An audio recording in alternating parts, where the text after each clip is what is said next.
सभापति जी।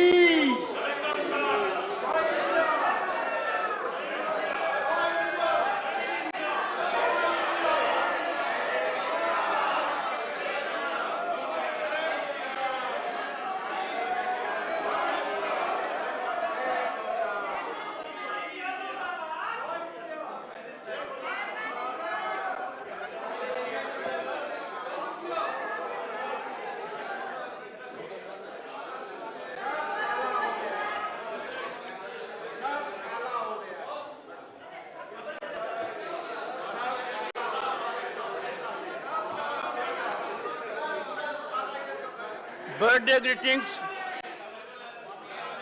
honorable members. Birthday greetings. I take the opportunity to wish birthday greetings to Honorable Member of Parliament, Dr. Ami Yaznik. Thank you, sir. Thank you, sir. Thank you. Member of this August House since April 2018. She came to be elected from state of Gujarat, unopposed. Like many others in this house, as also myself, she comes from the legal fraternity. A doctorate in law from Stanford University, Srimati Yaznik has authored books pertaining to electricity and power sector reforms.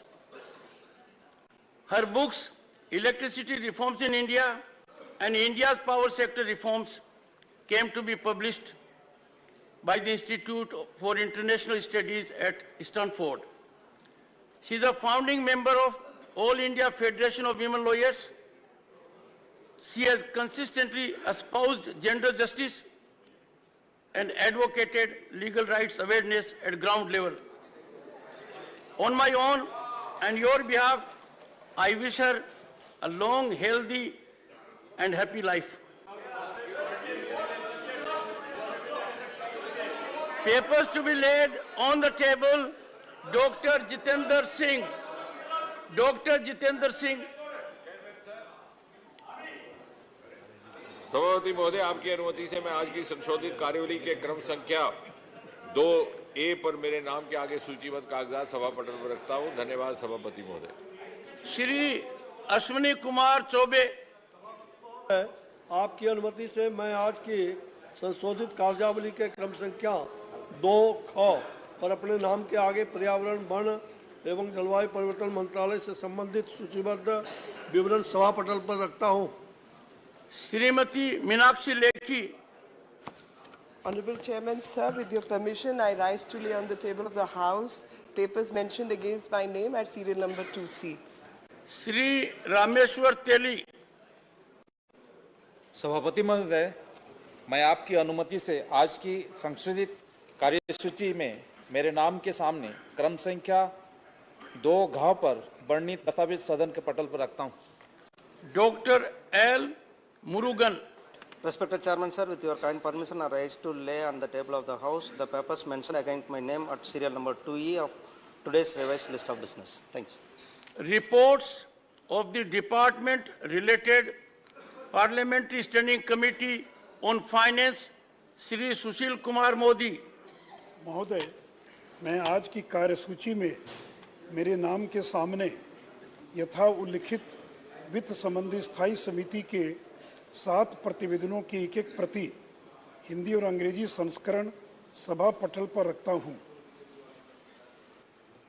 Reports of the Department related Parliamentary Standing Committee on Rural Development and Panchayati Raj, Shrimati Shanta Chhetri. Sir, I rise to lay the 32, 33, 34 and 35 reports, Hindi and English versions of the Committee on Rural Development and Panchayat Raj as listed against my name in today's list of business. Thank you, sir. Reports of the Department related Parliamentary Standing Committee on Social Justice and Empowerment, Shrimati Mamata Mohanta.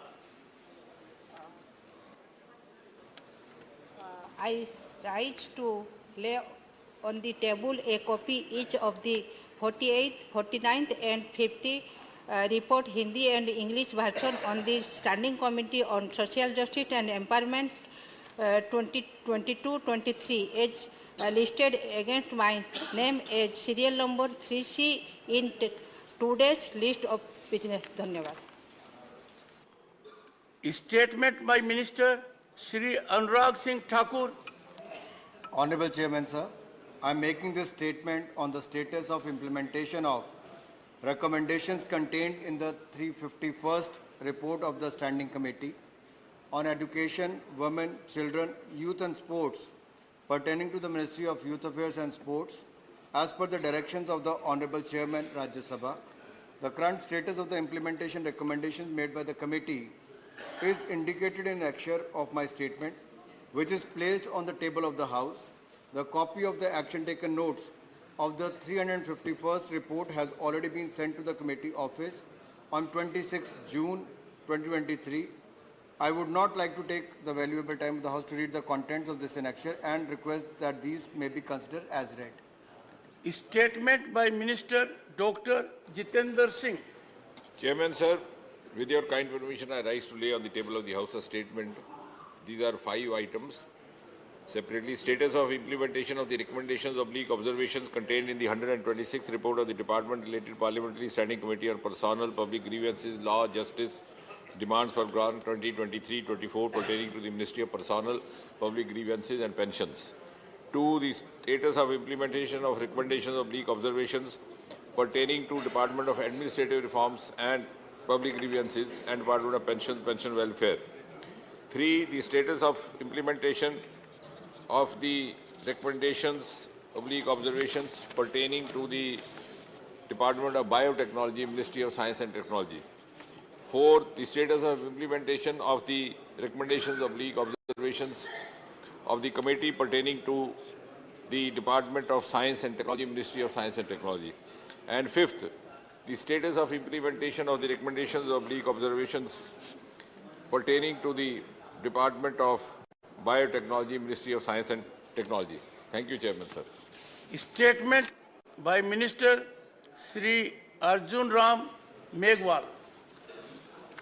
Honorable Chairman, sir, with your permission, I rise to make a statement regarding status of implementation of recommendations, observations contained in the 340th report of the Department-related Parliamentary Standing Committee on Transport, Tourism and Culture on demand for grants 2023-24 pertaining to the Ministry of Culture. Thank you, sir. Statement by Minister Shri B.L. Verma. आदरणीय सभापति महोदय, आज की राज्यसभा की संशोधित कार्यवली में क्रम संख्या 4 के 4 पर अपने नाम के सम्मुख उत्तर पूर्वी क्षेत्र विकास मंत्रालय की अनुदान मांगों 2022-2023 के संबंध में विभाग संबंधित गृह कार्य संबंधी संसदीय स्थायी समिति के 243वें प्रतिवेदन में अंतर्विष्ट सिफारिशों टिप्पणियों के कार्यान्वयन की स्थिति के संबंध में वक्तव्य देता हूं और कार्यान्वयन की वर्तमान स्थिति विवरण के अनुसार है, जिसे सदन के पटल पर रख दिया है। Statement by Minister Dr. L. Murugan. Respected Chairman, sir, with your kind permission, I rise to make a statement regarding status of implementation of recommendation observations contained in the 46th report of the Department-related Parliamentary Standing Committee on Communication and Information Technology on demands for grants 23-24 pertaining to the Ministry of Information and Broadcasting. Suo moto statement by Minister Shri S. Jaishankar. Chairman, sir, I rise to apprise this august House of the key foreign policy engagements and initiatives taken by India since the budget session, which ended on 6 April 2023. This period witnessed several crucial high-level diplomatic engagements, including interactions by the Honorable President, Honorable Vice President, sir, and Honorable Prime Minister with foreign counterparts in India and abroad. I myself visited a number of nations as did our ministers of state. And we received many of our foreign colleagues here in India. And through these efforts on multiple levels, we were able to advance our national objectives and interests in a volatile and uncertain world. In terms of the diplomatic engagements of the Honorable President, she hosted the King of Cambodia from May 29 to 31 on his state visit. This marked the celebrations of the 70th anniversary of diplomatic relations between our countries. Honorable President was the chief guest of the celebrations commemorating 150 years of the arrival of Indians in Suriname in June. She was conferred Suriname's highest distinction, the Grand Order of the Chain of the Yellow Star. Honorable President also visited Serbia in the same month. Honorable Vice President visited the United Kingdom on May 5-6 to attend the coronation ceremony of King Charles III. He interacted with various leaders, including the presidents of Germany, of Israel and Brazil. He also met with Indian students and members of the diaspora. In June, the Honorable Vice President engaged his counterparts from Zimbabwe and Gambia in New Delhi and received the Deputy Prime Minister of the Democratic Republic of Congo. During this period, Honorable Prime Minister visited 7 countries. Bilateral visits were made to Australia, the US, Egypt, France and the UAE. Prime Minister participated in the Quad and G7 meetings in Japan and co-chaired the 3rd FIPIC Summit in Papua New Guinea. He also hosted the Prime Minister of Nepal and the President of Sri Lanka in New Delhi. The official state visit of to the USA of Prime Minister Sri Narendra Modi ji from June 20 to 23 was only the second by an Indian Prime Minister. He was also accorded the rare privilege of addressing the joint session of the US Congress for a second time. In Washington DC, Prime Minister was given a formal state welcome at the White House. As a special gesture, the US government invited nearly 8,000 members of the Indian diaspora to visit the ceremony. Prime Minister held bilateral talks with the US President on June 22nd. President Biden hosted both a state dinner and a private dinner at the White House. The Prime Minister also interacted with several CEOs of tech companies individually, as also in a roundtable that was co-chaired with President Biden. He invited them to strengthen their presence and operations in India. Prime Minister addressed young entrepreneurs and participated in a skill and innovation meeting along with First Lady Dr. Jill Biden. Chairman Sir, the key outcomes of the visit were reflected in a joint statement as follows. 1. Both sides agreed to augment technology cooperation, especially through the Initiative for Critical and Emerging Technologies, ICET, focusing on artificial intelligence, semiconductors, space, quantum and telecom. India was included as a member in the Mineral Security Partnership, which aims to accelerate the development of sustainable global critical energy mineral supply chains. 2. Under the Defence Industrial Cooperation Roadmap, the defence industries and startups of both countries announced their intent to engage in co-production and other activities.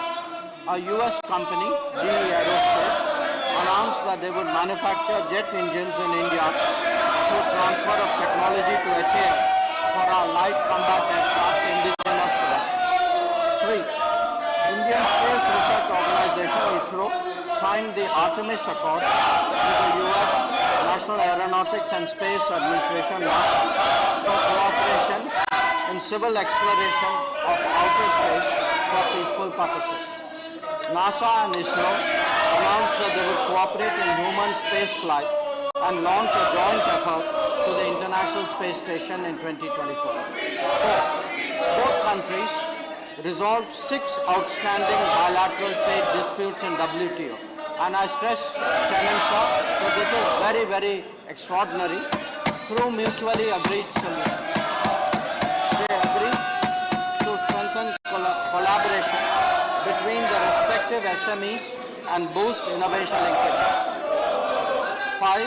In the semiconductor domain, 3 US companies made announcements for building a semiconductor assembly and test facility in India and for training Indian engineers and workforce. This too, Chairman Sir, is a very important step. It will take forward the semiconductor mission that the Prime Minister is so deeply committed to. 6. In the telecommunication sector, both sides agreed to collaborate towards a bilateral trusted network, trusted sources framework, enable participation of Indian companies in the US RIP and Replace program, and undertake O-RAN reciprocal pilot projects. India and USA also agreed to accelerate cooperation in green hydrogen and other emerging technologies. 7. To deepen the people-to-people ties, which are anchored in a 4.4 million Indian diaspora, the US announced its decision to open 2 new consulates in Bengaluru and Ahmedabad.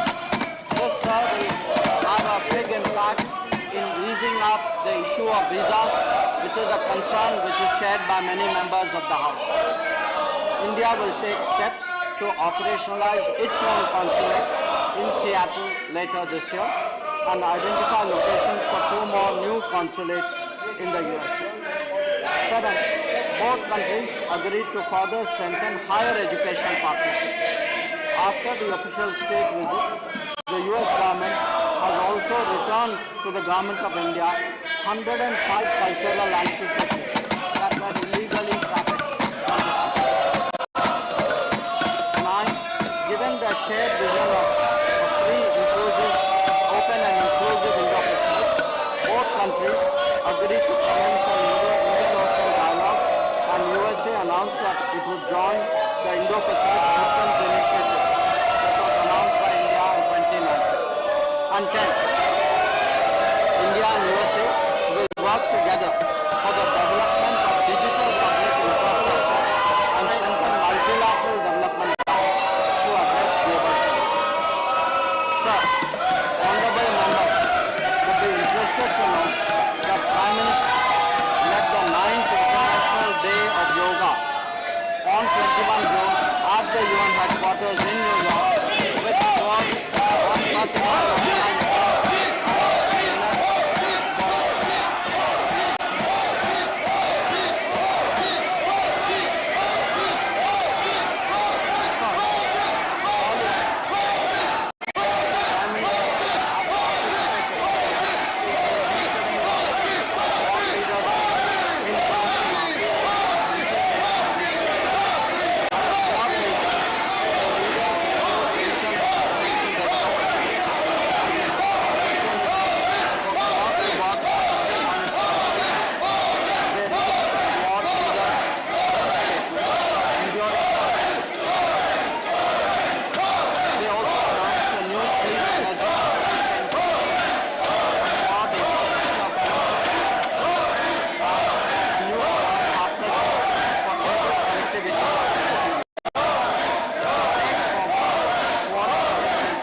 participated in the outreach session of the G7 summit on 20 May 2023. He held interactions with the presidents of Indonesia, South Korea, France, Ukraine and Brazil, the presidents of the EU Commission and the European Council, Prime Ministers of Japan, Vietnam, UK, Cook Islands, Chancellor of Germany and the US.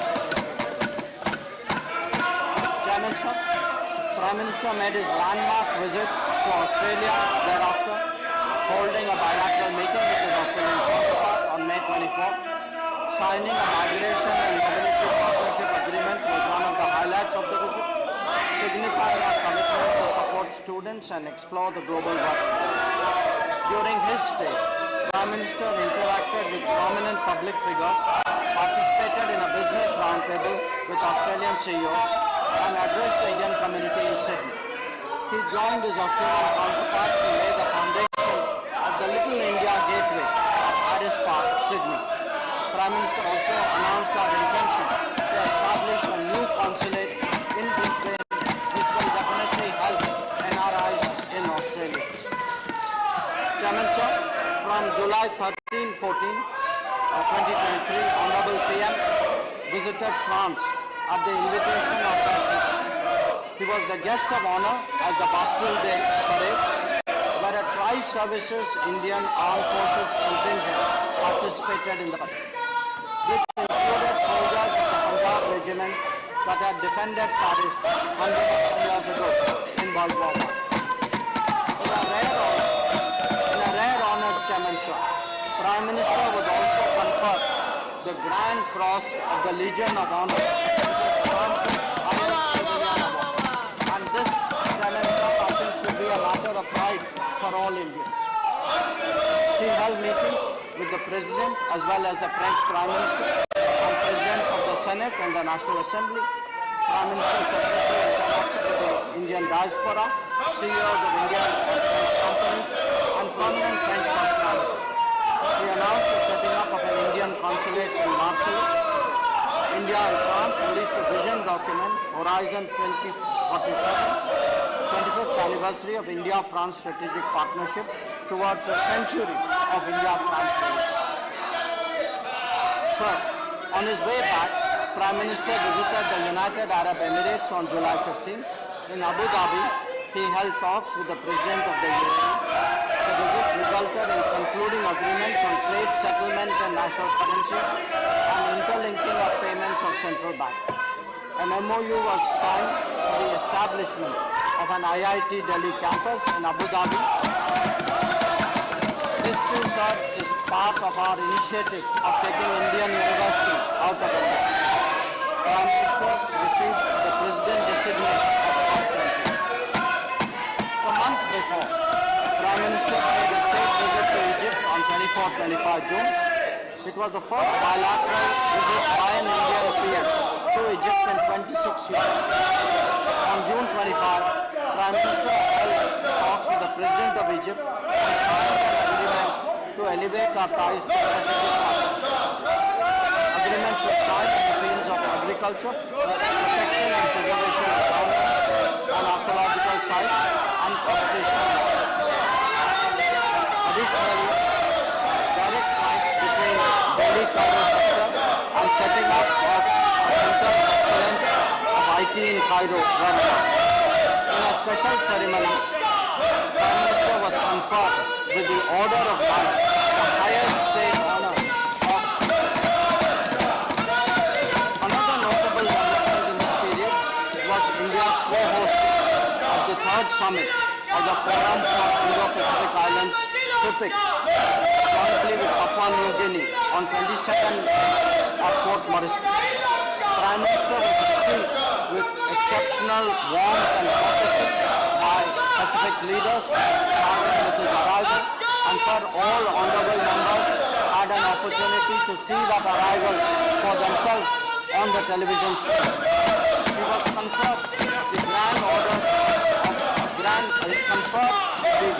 Companion of the Order of Logohu by the Governor General of Papua New Guinea, the Companion of the Order of Fiji by the Prime Minister of Fiji, which are the highest civilian awards of the two nations.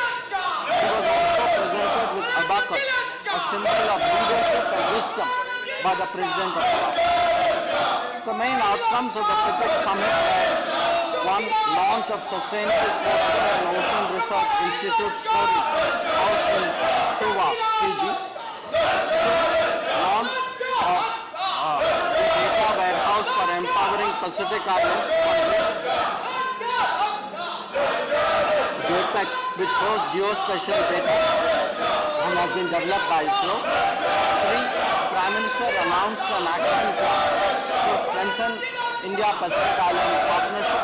This included a 100-bed regional super specialty hospital in Fiji, setting up of regional IT and cyber security training hubs in Papua New Guinea, Sagar Amrit scholarships, Jaipur food camps, SME development projects, solarization project for government buildings, desalination units for drinking water, supply of sea ambulances, setting up of dialysis units, creation of 24/7 emergency helplines, setting up of Jan Aushadhi Kendra abroad, and to make cost-effective and efficient pharmaceuticals available, and setting up of Loga. For the first time since joining the organization as a full member state, sir, Honorable Prime Minister hosted the SCO Summit, the Shanghai Cooperation Organization Summit, of heads of state in a virtual format on 4th July. The summit adopted the New Delhi Declaration and 2 joint statements on countering radicalization and cooperation in digital transformation. During the course of India's presidency, we successfully hosted 15 ministerial meetings, over 130 regular institutional meetings, and social, cultural events with a key focus on secure, which is security, economic development, connectivity, unity, respect for sovereignty and territorial integrity, and environmental protection. Chairman, sir.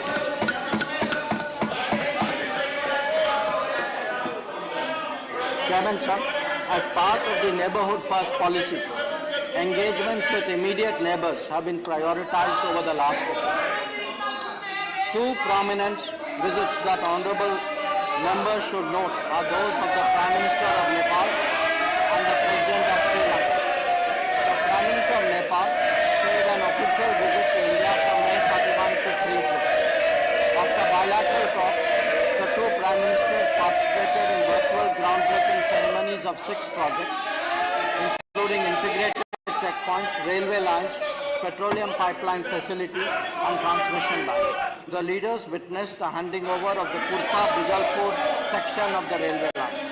Understandings reached included that on electricity imports from Nepal, as well as allowing export of Nepal's electricity to Bangladesh using the Indian grid. India also committed to expand cross-border petroleum pipeline.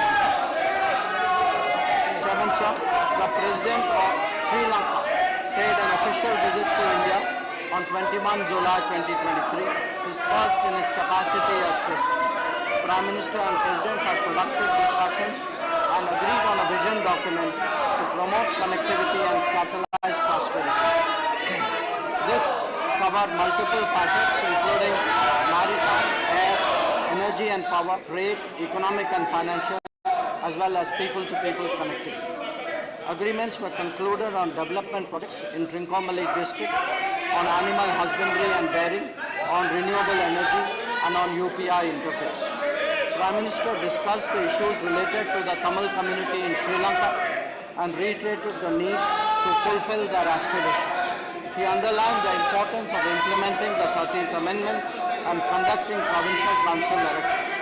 Prime Minister also took up the issue of Indian fishermen and requested Sri Lankan side to approach it on a humanitarian basis. Allow me, sir, to briefly turn to the subject of G20. During our presidency, we have been able to focus attention on the most pressing challenges of humanity, especially faced by developing countries.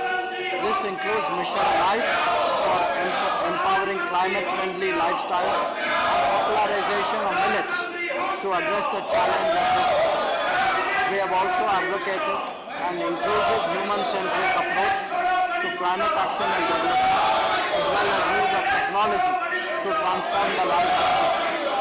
Since April 6, we have hosted the G20 Development Ministers meeting in Varanasi, the Agriculture Ministers meeting in Hyderabad, the Tourism Ministers meeting in Goa, the Education Ministers meeting in Pune, the Finance and Central Bank Governors meeting in Bharat, Labour and Employment Ministers meeting in Indore, Energy Ministers meeting in Goa, Environment and Climate Sustainability Ministers meeting in Chennai, and the Ministerial meeting on Women's Empowerment in Bangalore. I as envisaged, we are realizing our intent to make India's presidency a truly national endeavor and showcase India to the world. I would also like to share with the House that the ministers of MEA have been equally active during this period. My official visits to Uganda, Ethiopia, Mozambique, South Africa, Namibia and Tanzania in Africa, to Guyana, Panama, Colombia and Dominican Republic in Latin America, apart from visiting Bangladesh, Sweden and Belgium. The visit to Latin America included co-chairing the India CARICOM and India-SICA ministerial meetings. Many of these visits were the first step. I also visited Indonesia for the foreign ministers meeting under the ASEAN-India format, East Asia Summit and ASEAN Regional Forum. This saw participation in the second India-Australia-Indonesia trilateral. After Jakarta, I traveled to Thailand to co-chair the 12th foreign ministers meeting of the Mekong-Ganga cooperation mechanism and also attending the BIMSTEC retreat. In Sweden, I participated in the second EU-Indo-Pacific Ministerial Forum and the inaugural session of the India-Europe-US Trilateral Forum. Along with my esteemed colleagues, the Commerce and Industry Minister and the Minister for Electronics and Information Technology, we attended the first ministerial meeting of the India-EU Trade and Technology Council in Brussels. In South Africa, I had an opportunity to take part in the BRICS Foreign Ministers meeting and the Friends of BRICS meeting. In the same period, I have had the privilege to host my counterparts from the Republic of Korea, Israel, Philippines, Maldives and Japan, apart from the Deputy Prime Minister of Russia. I am chairing the Asia Council of Foreign Ministers in Goa and the G20 Development Ministers meeting in Varanasi. Our Ministers of State also actively engaged in promoting India's interests. Sri Muralidharanji oversaw Operation Kaveri from Jeddah in April and paid official visits to Saudi Arabia, Bahrain, Brunei Darussalam, Malaysia, Maldives and Syria. Srimati Meenakshi Lekiji visited Croatia, Slovenia and Northern Macedonia. Dr. Rajkumar Ranjan Singh ji visited Singapore and Fiji. During our interlocution, we noticed a growing interest among our partners and business leaders to be part of India's growth story and engage in development partnerships. India's undertaking of greater responsibilities was widely welcomed and our views on key global issues taken seriously. We aim to realize the Prime Minister's vision to make India a leader in democratizing technology, a trusted geography and an important part of our global supply. In our travels abroad, I'm glad to report, sir, that we are now seen as a credible and effective development partner. Our development partnership portfolio now spans 78 countries and hallmarks of this project is demand-driven, transparent, empowerment-oriented, environment-friendly and relying on a consultative approach. We have also been spearheading the promotion of digital public infrastructure and sharing best practices in digital governance, especially in the global south.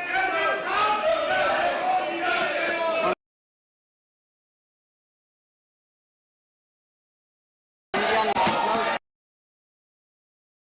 brought to Port Sudan from different conflict zones and then ferried to Jeddah using our Air Force aircraft and naval ships during Operation Kaveri, like Operation Ganga.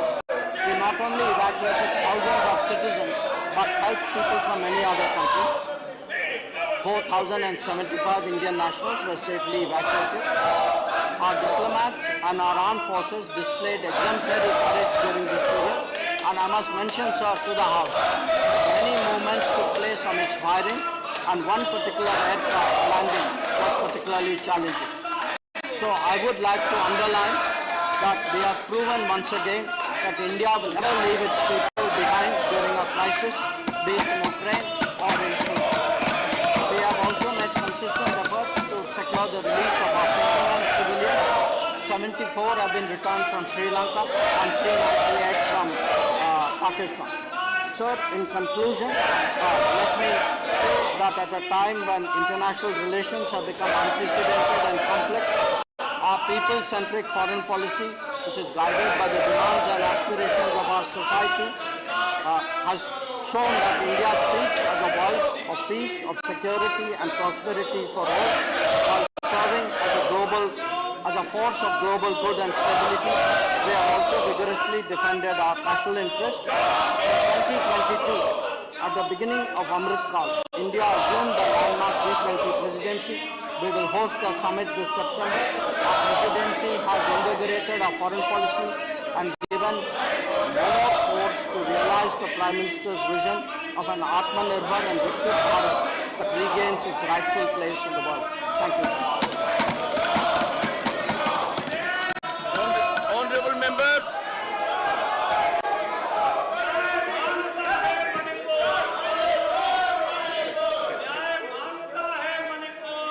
why are you having this posture? Why can't you take your seat? Honorable members, we must never forget the decade belongs to India, the decade belongs to our country, rise of our country is unstoppable, the century belongs to us. I appeal to you to carefully go through the historic achievements that have been reflected in the address by the Foreign Minister. I have noticed during my 3 visits abroad, being citizen of this country is a great honor. Take your seat. Honorable members, can you take your seat? Take your seat. Take your seat. Take your seat. Take. Remember your duties before telling me my duties. No, please, please. Honorable members, why don't you, honorable members, listen to me what I am saying.